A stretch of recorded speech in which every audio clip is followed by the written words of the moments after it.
Buenas tardes. Este curso se acerca a su fin. Hoy debería ser la última conferencia, pero como perdimos una, daremos la final el martes próximo, a la hora habitual, a las 8. Esta lección de hoy es bastante inverosímil. Y no sé si, tal vez no debería darse, porque es lo más aventurado que se puede imaginar. Como saben ustedes, el tema de hoy es la imaginación de la vida perdurable. Lo primero que se ocurre es decir, ¿y es posible? ¿Es esto posible? Parece una empresa desesperada y, por tanto, lo aconsejable sería renunciar. Pero creo que vale la pena intentarlo. Vale la pena intentarlo tomando dos principios rectores que en cierto modo lo justifican. El primero es este: es necesario imaginar la vida perdurable para poder desearla. Si no se la imagina, no se la puede desear. En este sentido, es obligado el imaginarla. En segundo lugar, hay que estar seguro de que la vida perdurable no será como voy a intentar exponer. Por supuesto. Metódicamente hay que estar seguro de que no será así. Pero será mucho más interesante, quiero decir. Lo que no se puede imaginar es que el hombre pueda imaginar algo superior a la realidad. De modo que es el segundo principio metódico. Se trata, por tanto, de una imaginación mínima, de una imaginación evidentemente inadecuada. Simplemente lo suficiente para poder lanzar una ojeada a lo que puede ser una vida perdurable, una vida después de la muerte, y poder desearla, que me parece que es la condición necesaria. Les decía a ustedes que parece una empresa totalmente desesperada. En cierto sentido sí, en cierto sentido lo es. Es evidente que las condiciones de otra vida ultraterrena, evidentemente no podemos tenerlas, no solamente no podemos tener intuición de ella, sino que además tampoco es realmente posible imaginarla con un grado suficiente de verosimilitud. Pero hay un tanto, en cambio, a nuestro favor. Disponemos de algunos recursos de los que no han dispuesto los pensadores de otro tiempo. Y es que empezamos a saber qué es vida humana. Piensen ustedes que hasta hace muy poco tiempo ni siquiera se ha planteado la cuestión de lo que es la vida humana. Se ha hablado del hombre, se ha hablado de su cuerpo, se ha hablado de su alma, se ha hablado de muchas cosas, pero de lo que es vida humana, hasta muy dentro de este siglo no se ha planteado la cuestión. Pero hoy sí, realmente se ha avanzado mucho. Y entonces, si podemos saber en definitiva lo que es vida humana, aquí, ¿se entiende?, vida terrena, entonces hay una posibilidad de lanzar una ojeada a las posibles formas de una vida en otra situación radicalmente distinta. Es decir, el método que sí es posible, en cambio, es precisamente el aplicar lo que se entiende realmente por vida humana a esa condición desconocida y que en su concreción es, repito, inimaginable. Creo que esto es el planteamiento leal de la cuestión. Como ven ustedes, es una empresa imposible, evidentemente lo es, pero hay un punto de partida del cual me parece que debemos sacar partido, debemos aprovechar, y es el que el pensamiento actual ha llegado, en definitiva, a plantearse con bastante seriedad y con bastante éxito la cuestión de qué es vida, en el sentido de la vida humana, de la vida personal o biográfica. Ustedes saben que ha habido durante la mayor parte de la historia, una concepción de la inmortalidad que pudiéramos llamar residual. Es decir, se ha pensado en los momentos en que ha habido una confianza mayor en que haya algún tipo de inmortalidad, en que algo queda. Non omnis moriar, no moriré todo, no moriré del todo. Se aspira a que algún resto, algo, a veces he entendido simplemente la fama, otras veces es algo personal, quede. En definitiva, se piensa, hay la esperanza de que algo quedará de mí. Y entonces, naturalmente, se llega a una concepción de la inmortalidad literalmente descarnada. La palabra es la mejor y, en definitiva, espectral. Recuerdan ustedes las palabras de Ulises, de Aquiles, cuando rey de los muertos dice preferir ser el siervo del último labrador mejor que rey de los muertos, porque es una vida espectral, una vida en definitiva residual, frente a la vida humildísima del siervo del labrador, pero plena, de cuerpo entero. Claro, en el cristianismo la cosa no se plantea así. El cristianismo pone en el centro de su contenido la idea de la resurrección de la carne. Y yo insisto en la expresión de la carne. No, porque si se dice la resurrección de los muertos, no queda claro.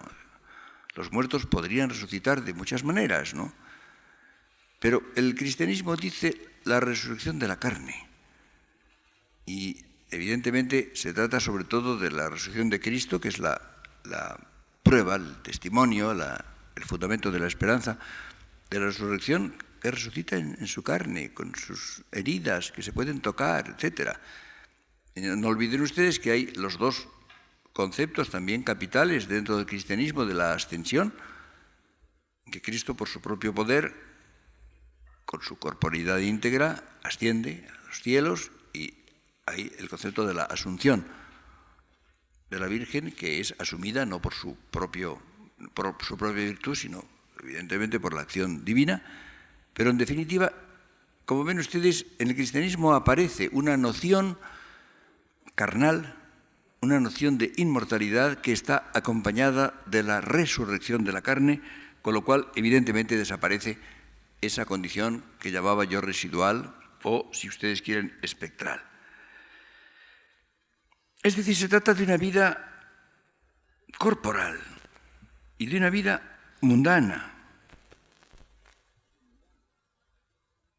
Esto me parece capital. Se trataría, por consiguiente, y es lo que habría que intentar en alguna medida examinar, se trataría de una vida humana con otra estructura empírica.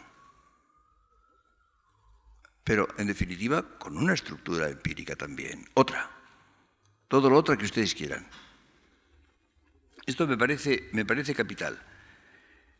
Es decir, en lugar de buscar un resto o un residuo, algo que simplemente quede, algo que se salve, se trataría, por el contrario, metódicamente, de suprimir las diferencias, las limitaciones,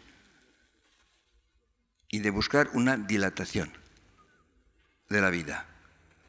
Habría que imaginar esa otra vida como una dilatación de esta, como una plenitud de esta sin sus limitaciones.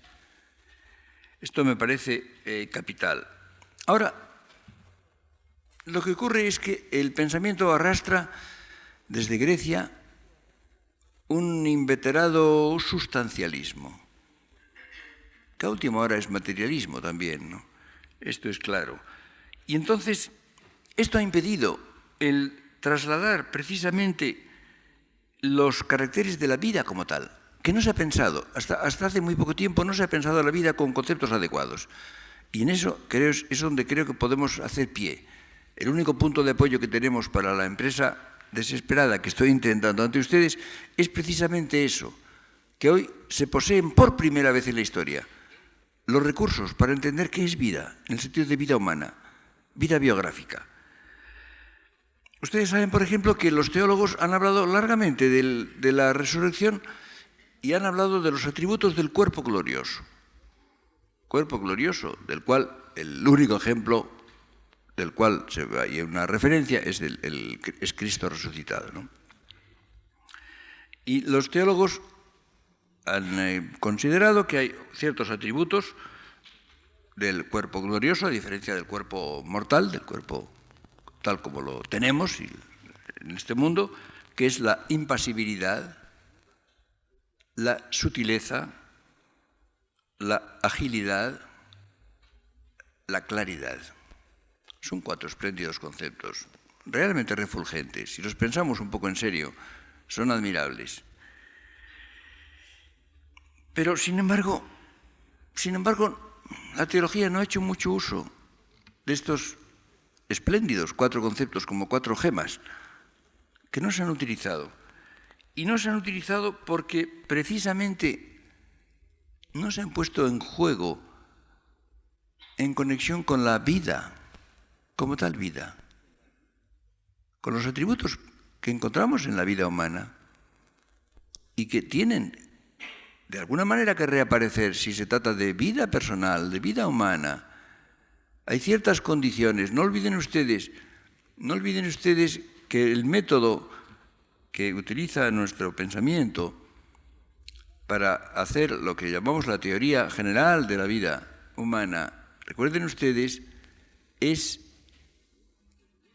el análisis de una vida concreta, digamos la nuestra, la de cada uno, que es la que tenemos inmediatamente, para descubrir en ella las condiciones sine quibus non, las condiciones sin las cuales no es posible, y por consiguiente los requisitos que son necesarios a toda vida. Son universales porque son necesarios. Si yo al analizar mi vida descubro en ella ciertas condiciones necesarias, puedo inferir que en las vidas de ustedes ocurre lo mismo, porque si no, no serían tales vidas humanas. Creo que esto metódicamente es válido en todo caso. Y si tratamos de imaginar una vida perdurable, pero que es vida, nuestra vida, lo que sean condiciones sine quibus non, lo que sean requisitos, tendrán que tener validez también. Trasladados a otro plano, en otras condiciones, en otras circunstancias, por supuesto, pero funcionalmente sí, tendrán que ser, si no, sería otra cosa, no sería vida humana. Quiero que tomen ustedes posesión de lo poco que tenemos para esta empresa. Es muy poco. Sí, pero ese poco hay que partir de él. Es lo que no ha hecho el pensamiento tradicional. Y por tanto, esas condiciones, esos atributos del cuerpo glorioso, a última hora han quedado ahí, inertes, inoperantes, porque no se han puesto en relación con las estructuras de la vida personal, de la vida biográfica. Piensen ustedes en la diferencia y en la conexión que hay entre hacer y estar. La vida es, decía Ortega, lo que yo hago y lo que me pasa. Por otra parte, la vida está definida por ese espléndido verbo español, estar. Esto, claro está, este estar se subraya cuando se piensa en la vida más allá de la muerte, con su carácter de permanencia, con su carácter de algo no pasajero, que no termina, etc. Sí, pero no se puede renunciar al hacer. La vida humana es dinámica.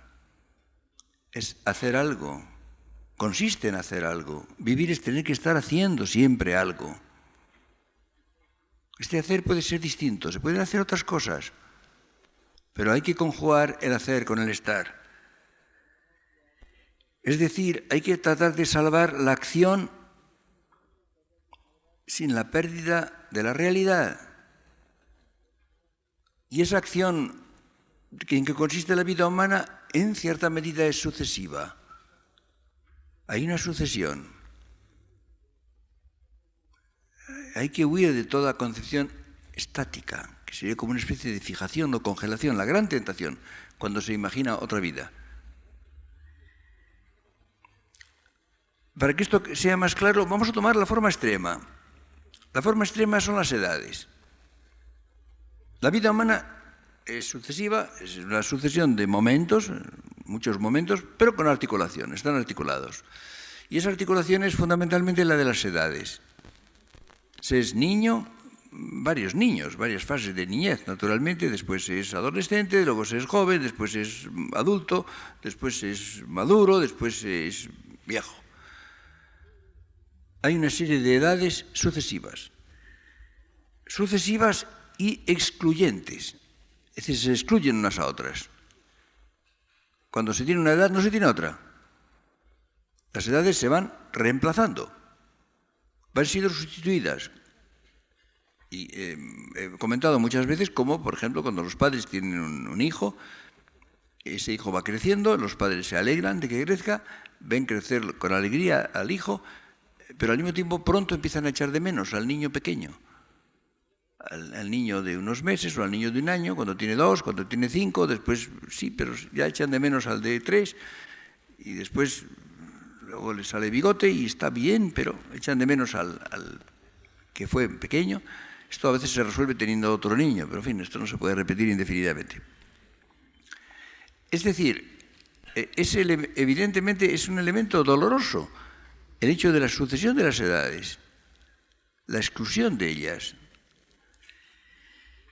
Ahora bien, ustedes saben que los teólogos han planteado el problema de la edad de la resurrección. ¿A qué edad se resucita? A la edad que se muere. Es decir, el niño resucita como niño, el viejo como viejo. Bueno, otros han dicho no, a una edad perfecta. En fin, se ha dicho la edad de Cristo, los supuestos 33 años. A mí todo esto me parece una manera de pensar sumamente mezquina, indigna de Dios, ¿no? Porque, ¿por qué las edades para Dios se van a excluir? ¿Por qué no van a estar conservadas? ¿Por qué no van a poder acumularse? Dios sabrá cómo hacerlo, para eso es Dios, ¿no? Si yo pienso en la conservación de las edades, en su no pérdida. Piensen ustedes, por ejemplo, que si tomáramos en serio a los teólogos, no siempre hay que tomarlos en serio, no existiría el niño Jesús. No, existiría el hombre adulto Jesús, el que anduvo sobre el mar, el que fue crucificado, el que resucitó, el que estuvo en Emaús. Sí, pero el niño Jesús, que ha sido objeto de culto por la cristiandad siempre, no existiría. Habría existido en Nazaret hace casi 2000 años, pero no existiría. ¿Es admisible esto? Parece que no. Podríamos, por tanto, pensar en una sucesividad no excluyente, en que las edades estuvieran acumuladas, conservadas. Fíjense ustedes que en cierta medida ocurre, pero en una medida precaria. Conservamos las edades en la memoria, las conservamos en cierta medida en nuestra vida. Es evidente que, no sé, las personas que no tienen dentro vivo el niño o la niña que han sido, son deficientes. Naturalmente lo tienen en la forma de haberlo sido. No hay nada peor que el adolescente enquistado. Eso es horrible. El adolescente que se queda en adolescente y nunca madura. Pero en cambio la conservación del niño y del joven a cualquier edad, en cierta medida, es esencial para la perfección de la vida humana. Pues bien, yo veo esta posibilidad de la conservación de las edades. Trasladen ustedes esto a la vida colectiva. ¿Qué pasaría con la historia? Ustedes piensen que cuando se habla de la inmortalidad, se habla de la inmortalidad de todos los hombres, naturalmente, no solamente de nosotros o de los contemporáneos, sino de todos los hombres. Todos los hombres resucitados, como una especie de masa informe, inerte. ¿Sería inteligible? El hombre es histórico, el hombre tiene una condición histórica. Somos hombres de nuestro tiempo, estamos hechos de sustancia del siglo XX. Esa esa construcción, esa realidad que es la historia universal, ¿habría desaparecido como tal historia? ¿Es concebible? ¿No estaría también conservada la historia? ¿No estaría presente, en un presente que no excluyera la sucesión? ¿No estarían, no sé, los egipcios y los griegos y los hombres medievales y los hombres del Renacimiento también ahí? En su tiempo, en sus formas de vida, cuando en sus últimos meses de vida don Ramón Menéndez Pidal me preguntaba: Marías, ¿cree usted que podré ver a los juglares? Un día se lo conté a ustedes. Evidentemente, ver a los juglares, ¿qué quiere decir? Es verlos en la Edad Media, verlos en su forma de vida, porque consistían en eso. No se trata de encontrar a los juglares como uno se encuentra a un vecino de viaje en el metro. No es esto, no puede ser eso como es natural, no sería inteligible, no tendría sentido. Sería encontrarlos en su situación histórica, en su condición histórica, como su variedad humana de hombres medievales, diferentes de nosotros. ¿Por qué se iba a destruir? ¿Por qué se va a destruir eso que llamamos la historia en su conjunto? ¿No sería una especie de gigantesco desperdicio el haber creado la humanidad en condición histórica para destruir después, si no las vidas individuales, las formas en que se ha realizado la humanidad? ¿No es verosímil y no valdría la pena pensar en esta posibilidad?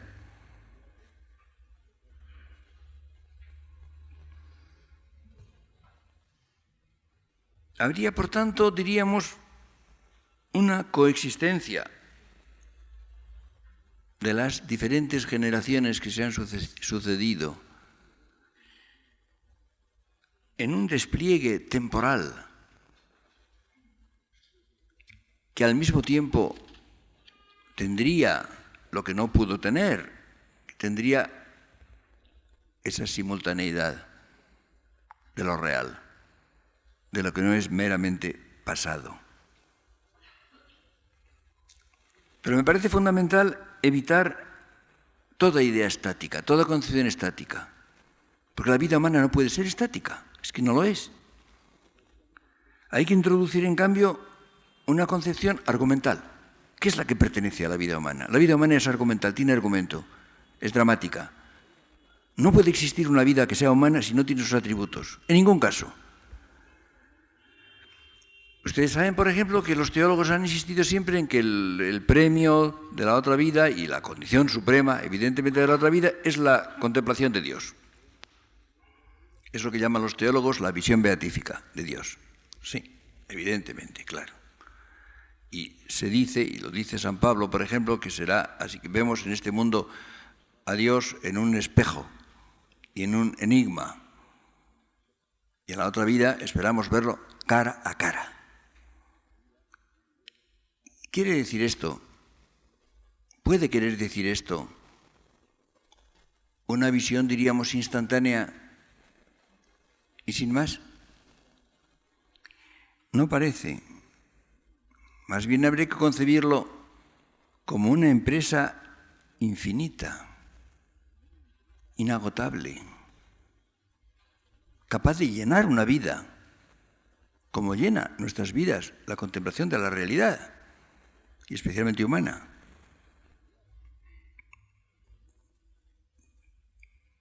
Se dirá, sí, pero ¿no es la visión cara a cara? Sí. ¿Quiere decir eso algo instantáneo? O más bien, repito, una empresa infinita. Ustedes piensen lo que es la relación con una persona. Las personas en este mundo las vemos cara a cara. Naturalmente las vemos cara a cara.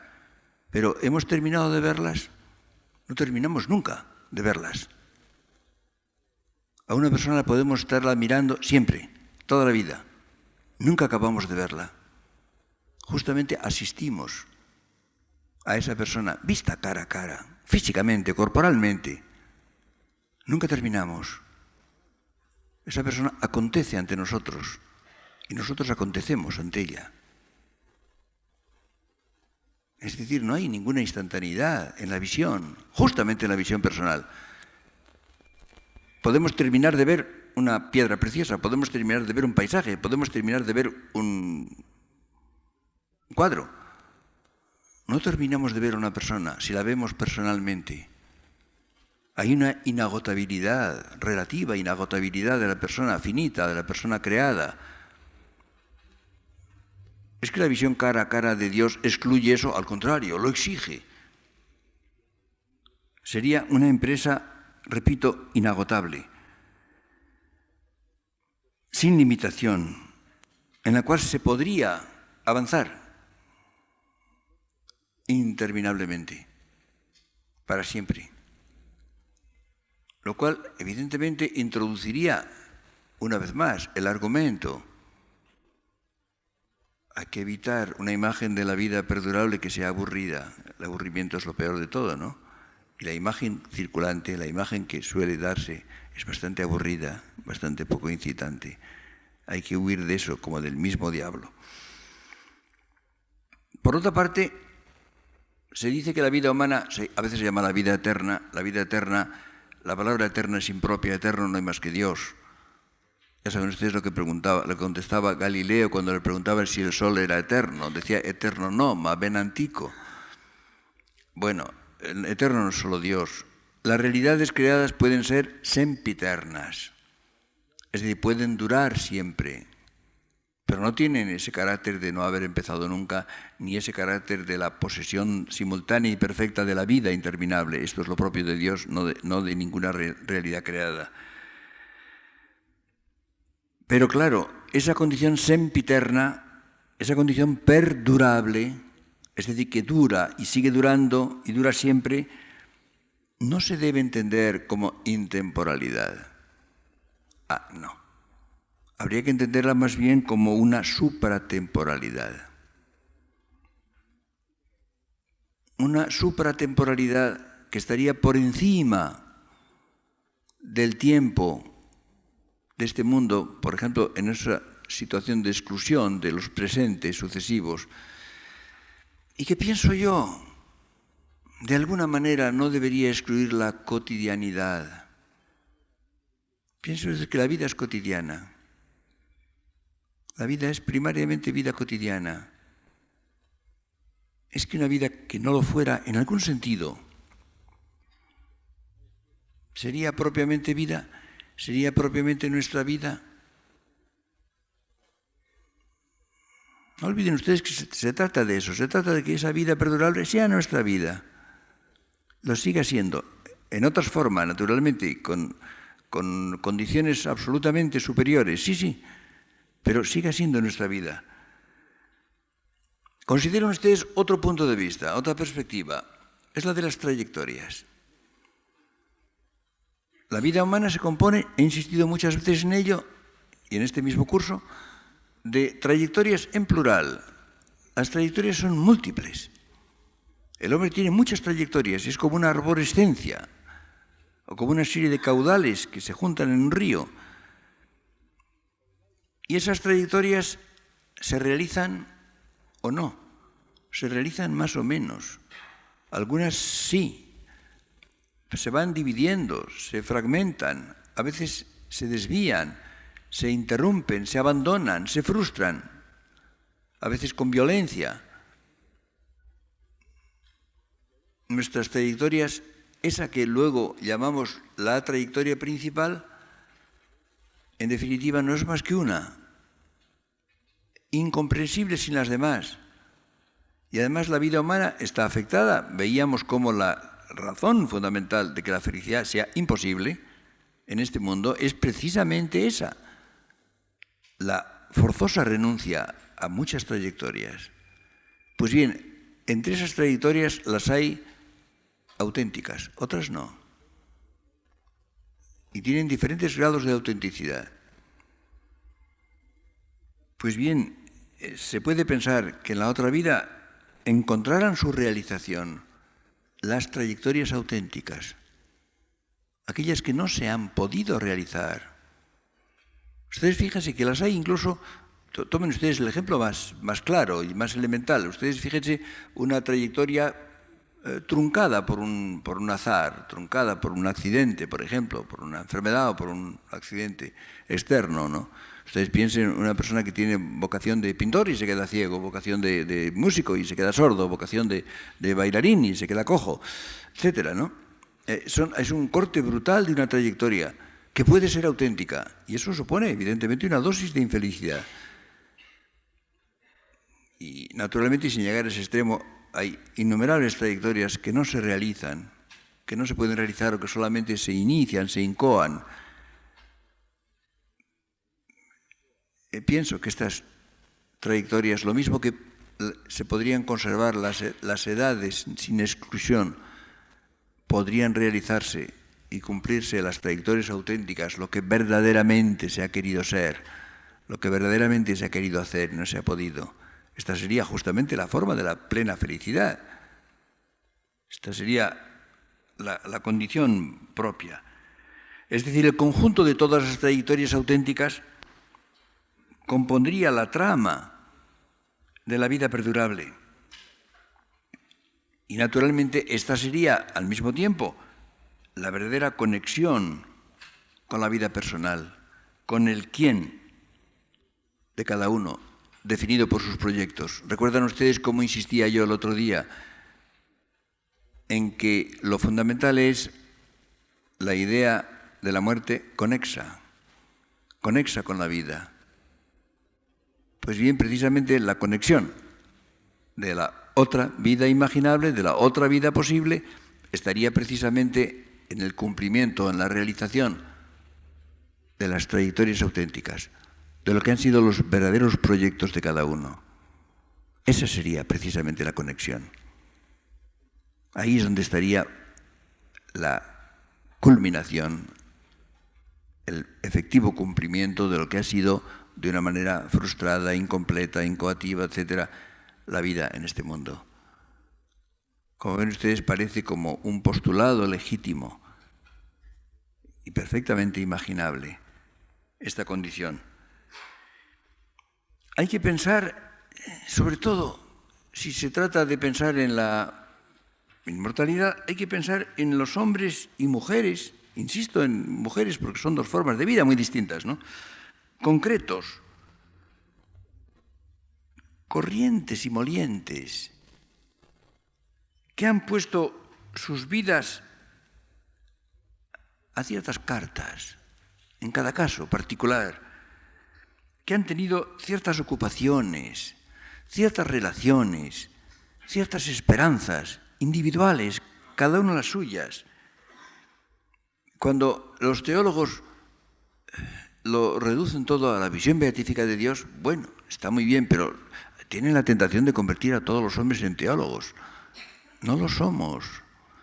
La inmensa mayoría de los hombres no son teólogos. Dirán ustedes, bueno, pero la visión de Dios es la fuente capital de felicidad. Claro que sí. Esto quiere decir que la vida de cada uno está iluminada por esa contemplación. Pero hace falta salvar el contenido de esa vida. No olvidemos esto. De otro modo, desaparecería su contenido verdadero. Sería menester imaginar, yo creo, bajo esa iluminación divina, sí, pero la persistencia de las formas de vida propia, de las formas de vida individual, hasta de los oficios, de las profesiones. Ustedes imaginen lo que significa dedicar la vida a algo. Ahora, en esta época, estamos un poco, no sé, con una especie de distanciamiento respecto del oficio, la visión puramente económica, la visión del trabajo como algo remunerado, el concepto del salario, ha destruido un poco lo que es la ocupación de una persona, lo que es su oficio, su profesión. Pero esto es una perturbación, es una anormalidad. En las ocupaciones que son estrictamente vocacionales, esto se ve más claro, pero yo pienso que no sé, el labrador, el zapatero, el sastre, el panadero, que han estado haciendo cosas modestas toda su vida, que han puesto su vida a ello, que lo han hecho, y si no lo han hecho, han debido hacerlo lo mejor posible. ¿Es que eso no tiene sentido que se salve también? De alguna manera.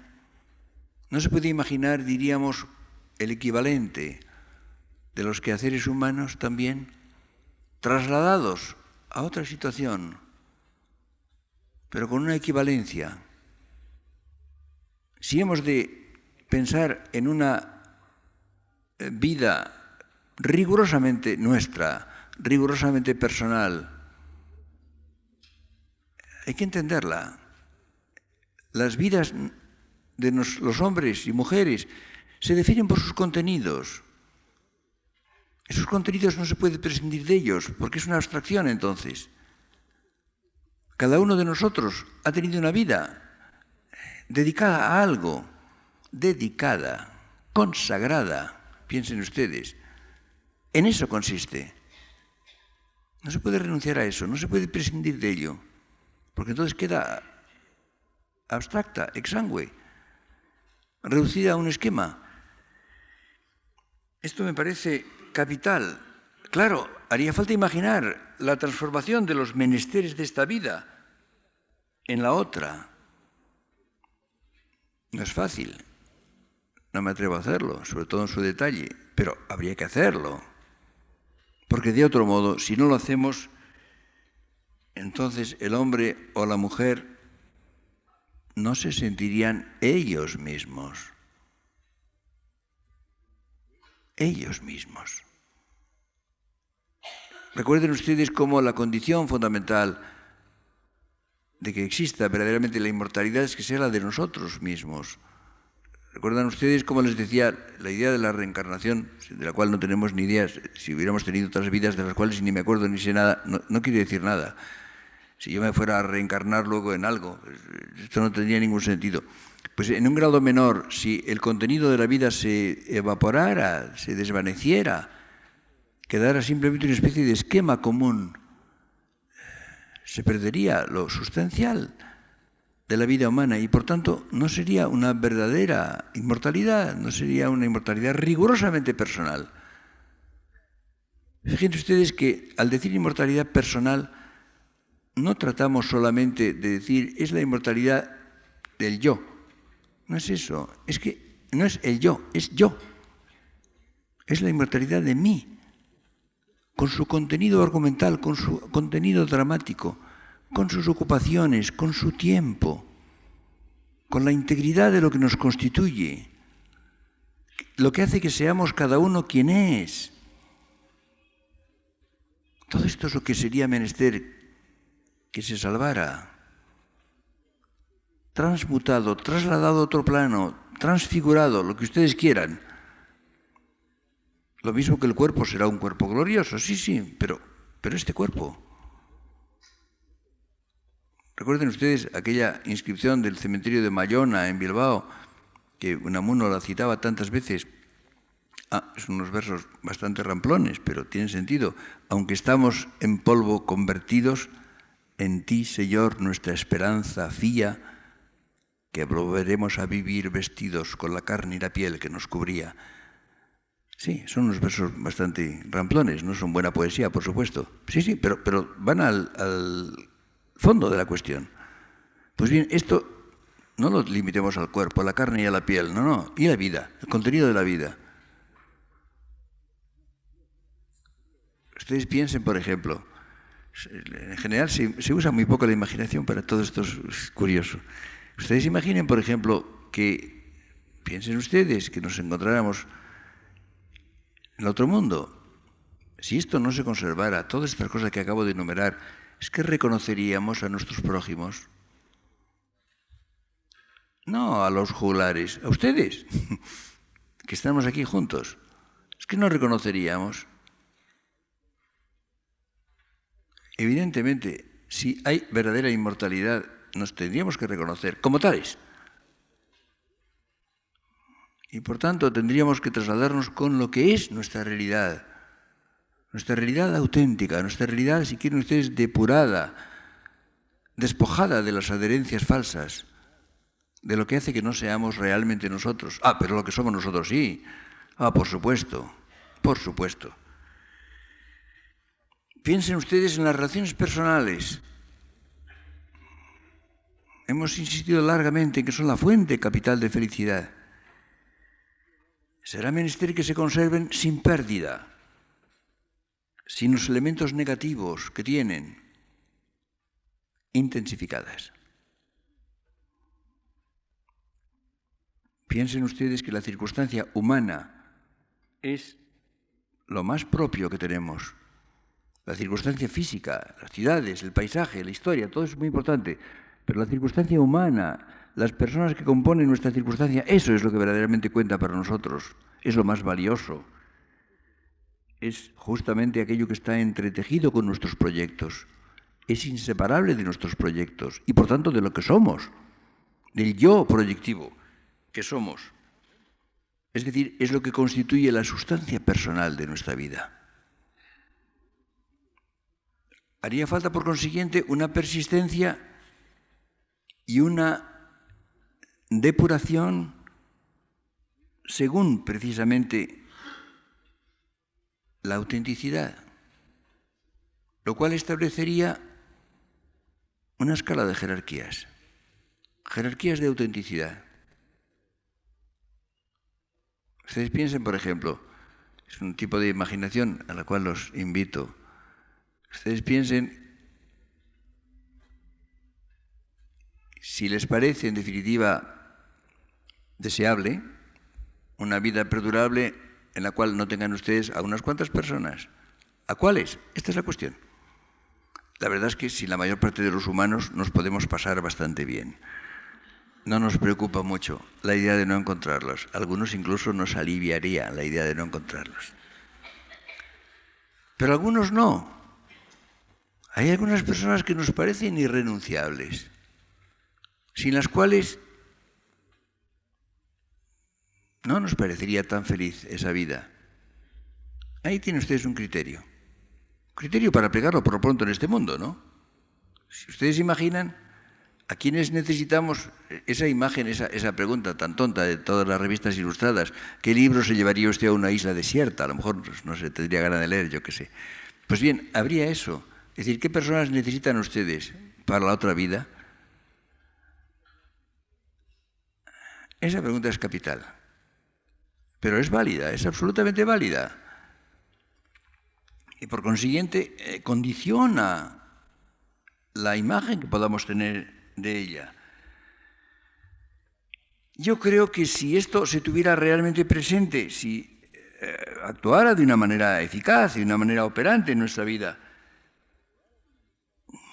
se procuraría, cada uno de nosotros procuraría salvarse en la pervivencia de los demás. Porque ustedes piensen que ese carácter que tienen algunas personas de sernos irrenunciables, hay que preguntarse también, ¿somos irrenunciables para alguien? ¿Nosotros? ¿Cada uno de nosotros? Si esto se pensara en serio, trataríamos de hacernos irrenunciables para alguien. Ustedes imaginen cómo mejoraría por lo pronto este mundo, ¿no? Dejando de lado de momento el otro, ¿no? Pero por lo pronto este mundo, ¿cómo mejoraría si procuráramos ser irrenunciables para unas cuantas personas y procuráramos no comprometer precisamente la relación con esas personas que nos parecen irrenunciables a nosotros? Esto me parece capital. Es decir, sería fundamental el tener en cuenta y recíprocamente la posibilidad de conservación, digamos de salvación, es la palabra adecuada, de las personas bien amadas, subrayando el bien. Porque es que se puede amar bien o mal también. Esto es capital. Es curioso hasta qué punto se olvida. Fíjense ustedes, ya a lo sumo, ya es bastante, que se hable de amar a las personas. Sí, pero y amarlas bien, es que se puede amar bien y se puede amar mal. O más bien, o menos bien. Esto sería naturalmente un criterio por lo pronto para esta vida, pero que evidentemente tendría una repercusión inmediata si tratamos de imaginar la otra. Pero sobre todo, la realidad de la vida perdurable, esto es lo capital, sería un reflejo de lo elegido por nosotros en este mundo. No olviden ustedes que la vida la hacemos nosotros. La hacemos con las cosas, con sus limitaciones, lo que ustedes quieran, pero la hacemos. La vamos haciendo nosotros. No nos está hecha, no nos la dan hecha. Y entonces, yo a veces me he planteado la cuestión de decir, bueno, si estuviéramos destinados, como supone, por ejemplo, la religión cristiana, a una vida plena en el otro mundo, ¿por qué no nos ha puesto Dios directamente en ella, ahorrándonos todas las dificultades, las tentaciones, los tártagos y los malos ratos de este mundo? Pues sencillamente porque no seríamos hombres, seríamos otra cosa. Justamente estamos en este mundo para hacer nuestra vida, para hacerla. Tenemos que hacerla, tenemos que elegirla, tenemos que decidir entre las posibilidades. Y eso que hacemos, eso que elegimos, es lo que vamos a ser. Es lo que nos comprometemos a ser siempre. Y ahí naturalmente está, por lo pronto, el premio o el castigo de nuestra vida, que consiste en ser siempre lo que hemos querido, lo que hemos elegido. Si elegimos mal, vamos a ser para siempre algo bastante desagradable. No es tentador, no es atractivo, ¿no? Por eso me parece fundamental, si esto se considera el tener una vida presentable, no digamos más, pero presentable. Esto me parece fundamental. Es decir, la idea es esta, es ser para siempre lo que hemos querido. Ustedes imaginen lo que significa como responsabilidad. Cuando dice Cervantes, esa frase que siempre me conmueve, tú mismo te has forjado tu ventura. Sí, ya, no sería solamente en este mundo, sería en el otro también, sería para siempre. En definitiva, nos podrían decir, ¿de qué te quejas? Lo has querido. Has querido ser ese que eres. Y lo vas a ser, siempre. Esto me parece el núcleo capital, el núcleo más importante. Como ven ustedes, lo que estoy tratando es de imaginar qué puede ser una vida perdurable que sea nuestra. Que sea nuestra vida, que no sea un esquema abstracto, válido para cualquiera. No, de cada uno de nosotros. Se puede pensar, y esto es a lo que propendrían las personas muy religiosas, y especialmente los teólogos, se puede pensar que la presencia de Dios basta. Bueno, recuerden ustedes la frase mística, ¿no? Dios y yo, y no más mundo. Siempre me ha repelido un poco. Es decir, se puede pensar que la presencia de Dios basta y que por tanto produce el desinterés por todo lo demás. En presencia de Dios ya no interesaría nada más que Él. Uno se preguntaría entonces, ¿y para qué lo ha creado Dios? Todo eso. ¿Para qué se ha esforzado en crear el mundo y a los otros hombres? Si a última hora no va a interesar. Pero además, yo pienso lo contrario. Yo pienso todo lo contrario. Porque cuando en este mundo se pierde un gran amor, la consecuencia capital es que se ama menos todo lo demás. Es lo más grave. ¿Y por qué? Porque se lo ama con una parte solamente de uno mismo, con una parte menor,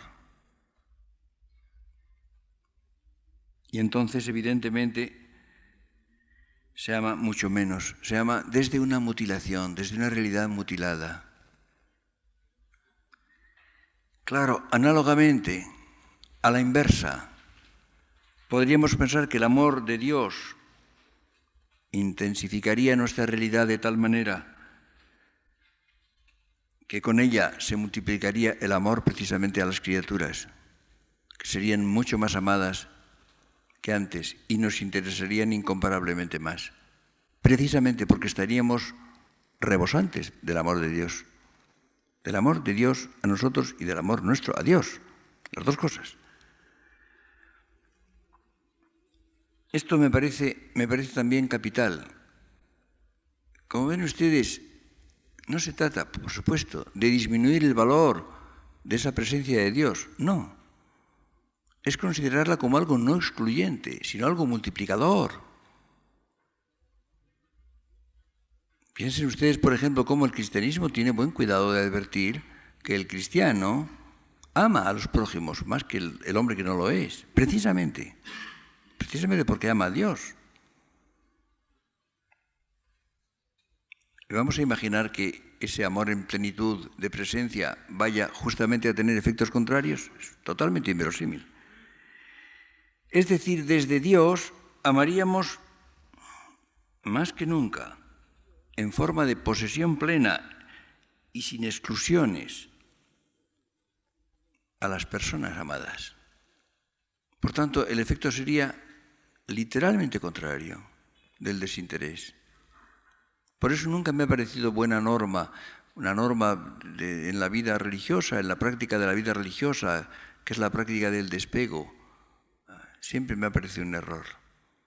Nunca he creído que eso sea buen camino. Como ven ustedes, he intentado hacer algo que no se puede hacer, pero en fin, el hombre es un animal utópico y por tanto es muy propio del hombre el hacer lo que no se puede. He tratado de imaginar lo que no se puede imaginar, pero en las cosas grandes se dice el intentarlo es bastante. Porque lo fundamental, y es por lo que nos volvemos a nuestro tema de la felicidad humana, que es de lo que estamos tratando en este curso, es que si la vida terminase, si terminase totalmente con la muerte, la felicidad sería un engaño. Esto hay que afirmarlo rotundamente. Sería un engaño. Estaría sostenido, ese engaño se sostendría mientras quedase la esperanza. La esperanza de la perduración. Pero a última hora resultaría frustrada.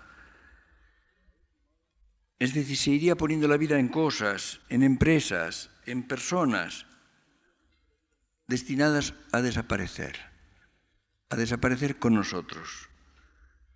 Sería un engaño. Sobre todo se cerniría la vanidad, la vacuidad, en su forma radical, la condenación a la nada. Estaría todo llamado a la aniquilación, al anonadamiento. Conviene no engañarse. Las cosas serían así. Si no existiese más que esta vida, si todo terminara con ella, habría una situación inestable y a última hora falsa, como cuando se camina sobre un hielo frágil que en cierto momento se rompe y nos hunde. La condición de que exista verdaderamente felicidad es precisamente la existencia de la vida perdurable. Pero hay que imaginarla de un modo tal que nos parezca esa vida realmente felicidad. Porque puede ocurrir que admitamos la vida perdurable, pero la imaginemos de tal modo, o no lleguemos ni siquiera a imaginarla, de manera que no nos parezca felicidad. Y entonces se produciría otra forma de evacuatio, otra forma de vaciamiento de esa última felicidad. Y esto es lo que hace que tantas personas que creen en la otra vida, creen en ella mecánicamente, creen en ella sin ningún tipo de imaginación,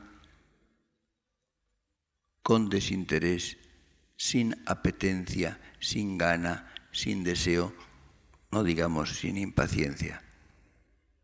Creo que esta ojeada que a última hora no es nada, no puede ser más que nada, es un mero conato de lanzar una ojeada a lo que no se puede ver, les haga a ustedes quizá pensar, imaginar por su cuenta alguna vez en concreto.